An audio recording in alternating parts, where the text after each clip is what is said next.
Sinful Temptation. A Forbidden Dark Romance. Episode 1. The Wedding. The champagne flowed like liquid gold at the riverside estate, each crystal flute catching the late afternoon sunlight and scattering it across the immaculate gardens. Isabella Romano stood near the white rose arbor, her emerald silk bridesmaid dress clinging to every dangerous curve of her 23-year-old body like a second skin. The fabric was expensive, imported from Italy. Her mother had insisted on nothing but the best for this wedding. Her mother's wedding. Finally, Isabella adjusted the delicate strap on her shoulder, hyper-aware of how much skin the dress revealed.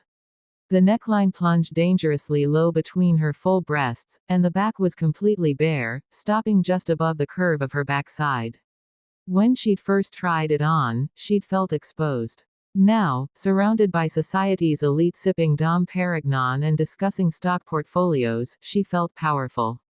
Her long, dark hair cascaded down her bare back in loose waves that had taken her stylist 2 hours to perfect. Each strand caught the golden light, making her look like something out of a Renaissance painting.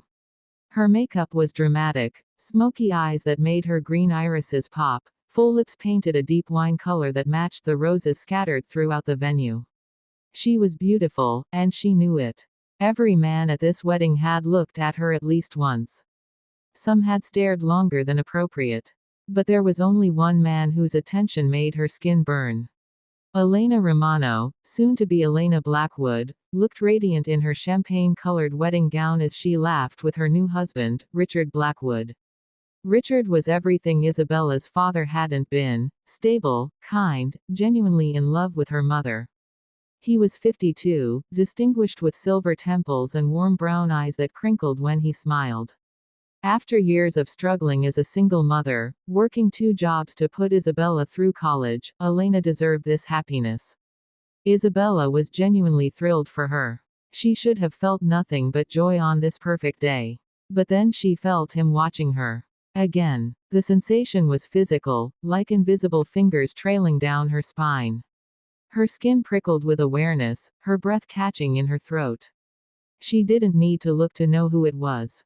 She'd felt that same predatory stare all day, during the ceremony, during the photos, during the endless rounds of congratulations and small talk. Dante Blackwood, Richard's younger brother, her new step-uncle. The thought should have been laughable. Step-uncle. It sounded like something from a bad soap opera. But there was nothing funny about the way her body reacted to him, the way her pulse raced every time he was near, the way he pulled low in her belly when those steel gray eyes locked onto hers. Isabella took a slow sip of her champagne, using every ounce of willpower not to turn around and look at him. She could feel his gaze like a physical touch, traveling over the exposed skin of her back, lingering on the curve of her waist, the swell of her hips emphasized by the silk dress. Don't look. Don't give him the satisfaction. But God, she wanted to look. She wanted to see if his expression matched the intensity she felt radiating from across the garden. She wanted to know if he was as affected by this insane attraction as she was. The smart thing would be to walk away. Lose herself in the crowd of wedding guests. Avoid him for the rest of the evening. Isabella had never been particularly good at doing the smart thing. She turned slowly, deliberately, letting her hair fall over one shoulder as she scanned the garden. Her eyes found him immediately, as if drawn by some magnetic force she couldn't control. Dante Blackwood stood near the stone fountain, partially hidden in the shadow of an ancient oak tree. He held a crystal tumbler of what looked like whiskey, not champagne like everyone else, because of course he had to be different. The amber liquid caught the light as he raised it to his lips, never breaking eye contact with her. He was devastating. At 36, Dante had the kind of face that made women stupid. Sharp, masculine features softened only slightly by the dark stubble that shadowed his jaw. High cheekbones, a straight nose that looked like it had been broken at least once, and a mouth that was currently curved in a smirk that promised wicked, sinful things. But it was his eyes that undid her. Steel gray, intense, intelligent, and currently looking at her like she was something he wanted to devour slowly. His dark hair was slightly too long, falling over his forehead in a way that suggested he'd run his hands through it repeatedly. Unlike every other man at the wedding in their pristine, conservative suits, Dante's black jacket looked like it had been tailored by Italian masters specifically to showcase his powerful body. The fabric stretched across broad shoulders and a muscular chest, the white shirt underneath open at the collar, no tie. He looked dangerous, out of place among the society crowd. Like a wolf that had wandered into a garden party and was deciding which lamb to eat first. And he was looking at Isabella like she was his chosen prey. Their eyes locked across the garden, and the world seemed to narrow to just the two of them. The laughter and music faded into background noise. The warm breeze carrying the scent of roses became irrelevant. Everything disappeared except that molten gray gaze burning into her. Isabella's heart hammered against her ribs. Her fingers tightened around her champagne flute as heat flooded through her body, making her hyper-aware of every inch of her skin, every place the silk dress touched her curves. This was insane. She barely knew this man. They'd met exactly once before, at the engagement party 2 months ago, where he'd said maybe 10 words to her before disappearing into his study with some business associates. But his eyes had followed her all night, just like they were now. She should look away, break this magnetic pull before it consumed her entirely. Instead, she lifted her champagne glass in a small, mocking toast. Dante's smirk deepened. He returned the gesture with his whiskey, his eyes never leaving hers. Then he pushed off from the fountain and began walking toward her with the fluid, confident grace of a predator closing in on its target.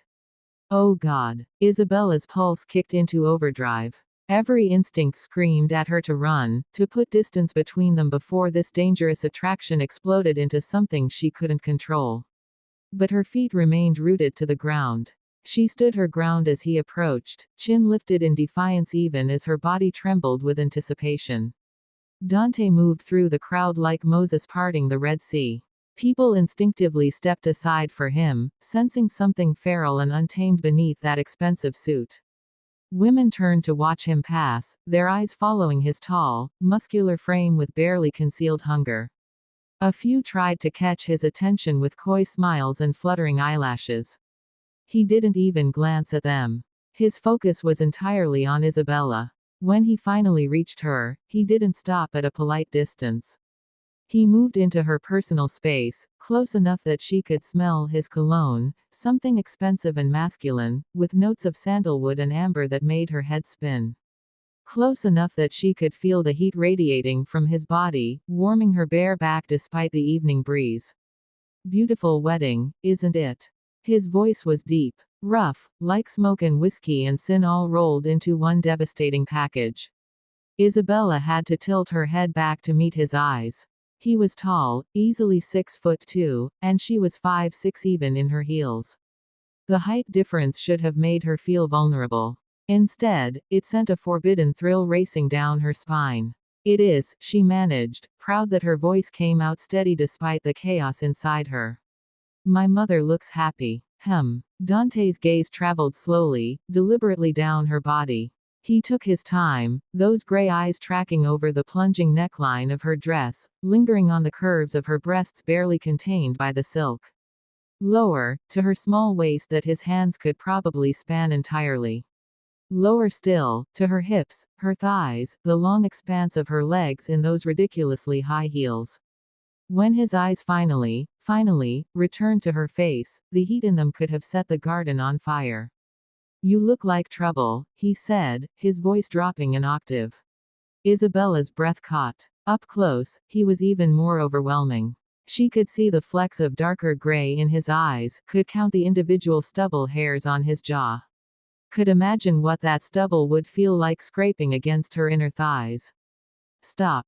Jesus Christ, stop. Excuse me. She forced out, trying to sound offended rather than aroused. Dante stepped closer, eliminating the last inch of space between them. His chest nearly brushed hers with each breath. His hand came up, and for one heart-stopping moment, Isabella thought he was going to touch her. Her body tensed in anticipation, every nerve ending screaming for contact. But he didn't touch her. His hand hovered near her waist, close enough that she could feel the phantom warmth of it, before he gestured vaguely at her dress. Dressed like that, looking like that. His voice was barely above a whisper now, meant only for her ears. Walking around my brother's wedding like you own the place, turning every head in the garden. You're going to be a problem, Isabella. The way he said her name, low and rough, dragging it out like a caress, sent shivers cascading down her spine.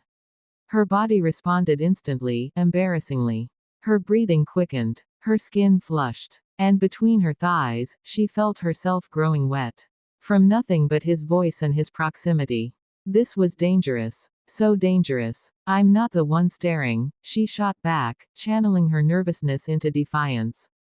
Maybe you're the problem, Dante. Something flickered in those gray eyes, surprise, maybe, that she was standing up to him. Or was it approval? Arousal? It vanished too quickly to identify, replaced by that infuriating smirk that made her want to either slap him or kiss him. Possibly both. Listen carefully, princess. He leaned in until his lips were nearly brushing her ear. His breath was hot against her neck, and Isabella had to suppress a whimper. Your mother married my brother, which makes this. He gestured between them, and she could practically feel the electricity crackling in that space. Impossible. Forbidden. Wrong in every possible way. I know that, she whispered, hating how breathless she sounded. Do you? His voice was dark, dangerous. Because the way you're looking at me right now says you don't care. The way your breathing just changed, the way your pupils dilated, the way your body is leaning toward mine even though your brain is probably screaming at you to run, all of that tells me you want something you shouldn't want. Isabella's heart was racing so fast she felt dizzy. How could he read her so easily? How could he see through every defense she'd carefully constructed? You're wrong, she said, but even she could hear the lie in her voice. Dante's laugh was low and dark, sending another wave of heat through her body. I'm really not. But here's what we're going to do, Isabella. We're going to stay the hell away from each other. You're going to avoid me, and I'm going to pretend you don't exist. Because if we don't. He paused, his lips so close to her ear she could feel them move with each word. If we don't, I will ruin you. I will take everything you're offering with those beautiful eyes and that sinful body, and I will use you until there's nothing left. I don't do relationships. I don't do love or commitment or any of that romantic bullshit you probably dream about. I do one night, maybe two if I'm feeling generous, and then I'm gone. Each word was like a knife, deliberately cruel. He was trying to scare her off, to make her hate him. It was working. Kind of. So do us both a favor, he continued, finally pulling back enough to look at her face. His expression was cold now, closed off. Stay away from me. Hate me if you need to. It'll make everything easier. Before Isabella could respond, before she could even process what he'd just said, he stepped back, putting distance between them like she was something toxic he needed to avoid. Then he drained his whiskey in one smooth motion, set the glass on a nearby table, and walked away. Just like that. Leaving her standing there, trembling and furious and aching with a want so intense it physically hurt. Isabella watched him disappear into the crowd, his tall frame easily visible even among the other guests. Several women tried to get his attention as he passed. He ignored them all. Her hands were shaking. She set down her champagne flute before she dropped it and shattered crystal all over the perfectly manicured lawn. I will ruin you. The words echoed in her mind, both threat and promise. Dante Blackwood thought he could scare her off with harsh words and cold dismissal. He thought he could make her hate him, make her stay away. He was wrong. Isabella Romano had spent her entire life being underestimated. Too young, too naive, too innocent. People looked at her pretty face and curvy body and assumed she was just another spoiled princess with nothing between her ears. They were always surprised to learn she'd graduated summa cum laude with a degree in marketing. That she'd built her mother's struggling boutique into a profitable business through social media campaigns she'd designed herself. That beneath the beauty was a sharp mind and a will of iron. Dante had just made the same mistake everyone else did. He'd assumed she would fold under pressure, that she would run scared from his dark warnings and cruel words. He had no idea who he was dealing with. As Isabella walked back toward the main reception area, Her chin lifted high and her spine straight, she made a decision. She wasn't going to avoid Dante Blackwood. She was going to prove to him, and to herself, that she wasn't afraid of him. That she wasn't some delicate flower that would wither under his intensity. And if they both burned in the process, well, maybe some things were worth burning for.